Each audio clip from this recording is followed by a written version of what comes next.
Monumen ini terdapat di Emo Kaliasin, Genteng, Surabaya, terletak di pusat kota. Sebelum memasuki monumen kapal selam, kita harus menggunakan hand sanitizer terlebih dahulu dan pengecek alat suhu tubuh. Manajemen di monumen kapal selam sangat baik. Kita harus membeli tiket seharga 15.000 saja. Kapal selam Pasopati merupakan jajaran kapal selam pertama yang masuk ke pangkalan TNI Angkatan Laut pada 29 Januari 1962. Kapal selam ini merupakan salah satu jenis kapal dari 10 kapal selam yang jenisnya sama, yang turut berperan dalam perjuangan tentara merebut Irian Barat yang dikuasai Belanda. Kapal selam Pasopati kemudian menjadi salah satu tulang punggung kekuatan TNI Angkatan Laut dalam menjaga kedaulatan wilayah Republik Indonesia. Hal ini karena wilayah Indonesia yang sebagian besar merupakan kawasan lautan, sehingga membutuhkan pengawasan yang kuat agar terhindar dari ancaman penguasaan negara lain. Setelah tidak lagi difungsikan di lautan, muncul ide untuk menggunakan kapal selam tersebut sebagai monumen. Tujuannya adalah untuk memberikan pendidikan kepada masyarakat mengenai perjuangan para tentara selama merebut dan mempertahankan kemerdekaan Indonesia ini. Kota Surabaya dipilih sebagai tempat untuk mendirikan monumen kapal selam tersebut dengan alasan bahwa di Surabaya merupakan kota pahlawan. Di tempat ini pula pernah terjadi peristiwa sejarah dalam upaya mengusir penjajah yang kemudian dikenal dengan adanya Hari Pahlawan. Akhirnya pada tanggal 20 Juni 1998 pendirian monumen kapal selam ini pun terwujud, di mana dalam proses pemindahan kapal selam ini ke atas daratan dibutuhkan perjuangan yang tidak sedikit, di mana kapal selam tersebut harus dipotong menjadi 16 bagian. Nah, yang terkandung di monumen ini, di dalam kapal masih terlihat ruangan para awal kapal, termasuk juga keberadaan tempat tidur susun dari para prajurit. Ruangan lain yang bisa ditemukan adalah ruangan komandan. Ruangan ini masih terdapat divan, lemari, meja, serta kursi yang digunakan oleh komandan kapal selam di masa lalu. Kita juga bisa mengetahui data serta foto para komandan KRI Pasopati dari masa ke masa, sejak dari pertama kali datang ke Indonesia hingga berakhirnya tugas kapal selam tersebut.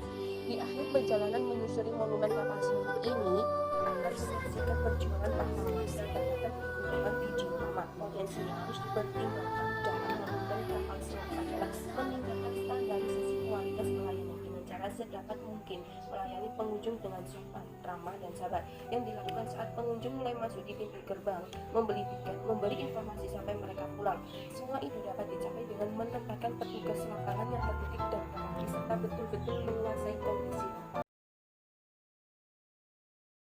Blitar, salah satu kota sejarah yang ada di Pulau Jawa. Blitar dijuluki sebagai kota Patria, merupakan tempat aku dilahirkan dan dibesarkan sampai seperti sekarang ini. Akan tetapi, belum ada jasa yang besar yang kuberikan pada Blitar. Hanya patuh pada aturan yang berlaku dan penghormatan pada jasa para pahlawan. Dengan mengunjungi berbagai tempat sejarah yang ada di Blitar, salah satunya pada Kompleks Makam Bung Karno. Tempat yang beralamat di Kota Blitar, Jalan Insinyur Soekarno nomor 152, terdapat perpustakaan dan museum Bung Karno. Perpustakaan dan Museum Bung Karno diresmikan pada tanggal 3 Juli 2004. Perpustakaan dan Museum Bung Karno merupakan destinasi wisata yang menarik dan bisa mengedukasi diri tentang hal-hal yang berkaitan dengan sejarah negara Indonesia. Akses untuk menjangkau tempat ini sangatlah mudah. Juga biaya yang sangat murah, bahkan untuk masuknya saja bisa dikatakan gratis, hanya mengeluarkan sekitar Rp5.000 untuk ongkos parkir. Tujuan utama pendirian museum ini merupakan sebagai penghormatan kepada jasa beliau ketika memperjuangkan kemerdekaan Indonesia melalui pemikiran dan tulisan ketika beliau masih hidup. Latar belakang pendirian museum ini meliputi aspek historis, ideologis, dan empiris. Dilihat dari aspek historis, Blitar sangat kental dengan pahlawan yang ada di Blitar, seperti Bung Karno dan Supriyadi. Sedangkan aspek ideologis berkaitan erat dengan pemikiran Bung Karno. Walaupun beliau sudah meninggal, akan tetapi pemikiran beliau melalui karyanya masih tetap hidup. Koleksi-koleksi yang ada di museum menambah cita rasa keindahan yang ada di dalamnya. Koleksi-koleksi tersebut antara lain koleksi khusus, referensi, terbitan berkala, umum, dan non-buku. Adanya Kompleks Makam Bung Karno memberikan dampak yang sangat besar bagi kehidupan di sekitar kompleks, khususnya bidang ekonomi, sehingga roda ekonomi masyarakat di sekitar kompleks bisa berjalan semestinya. Sekian.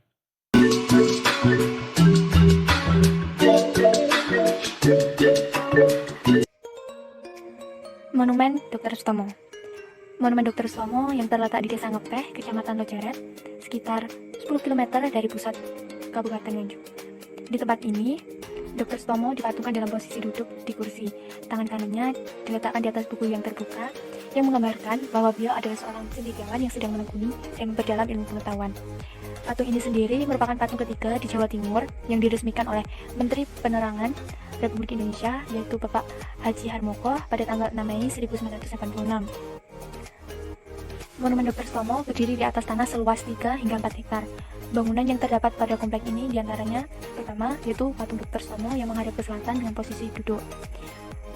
Di bawah patung terdapat kata-kata bijak dari Dr. Sutomo yang penuh nilai perjuangan, yaitu berbunyi, "Di Indonesia tempat kita, di sana tempat berjuang kita, di sana harus ditunjukkan keberanian, keperwiraan, dan kesatrian.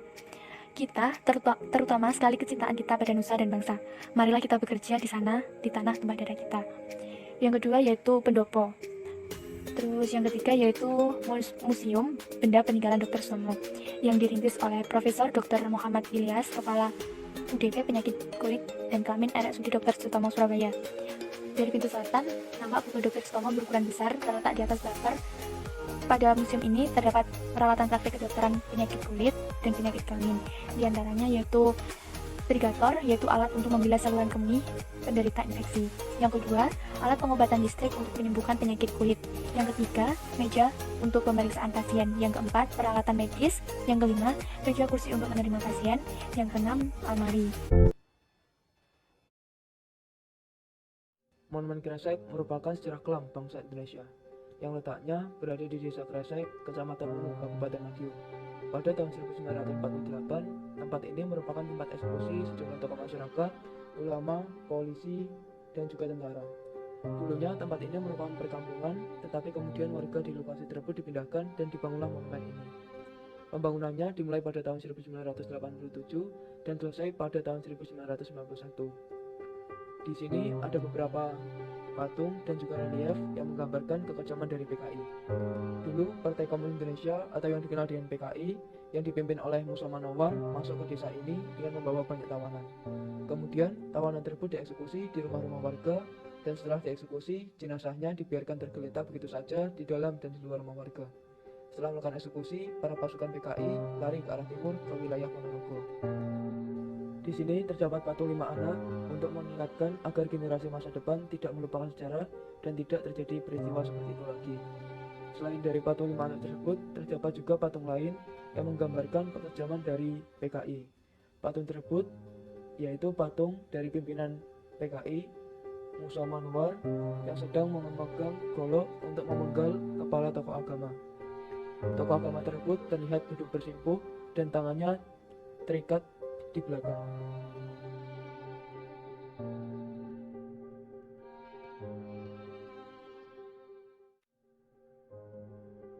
Selain patung dan relief, di tempat ini juga terdapat bangunan pendopo yang dahulu merupakan rumah warga yang dijadikan sebagai tempat eksekusi para tawanan dari PKI.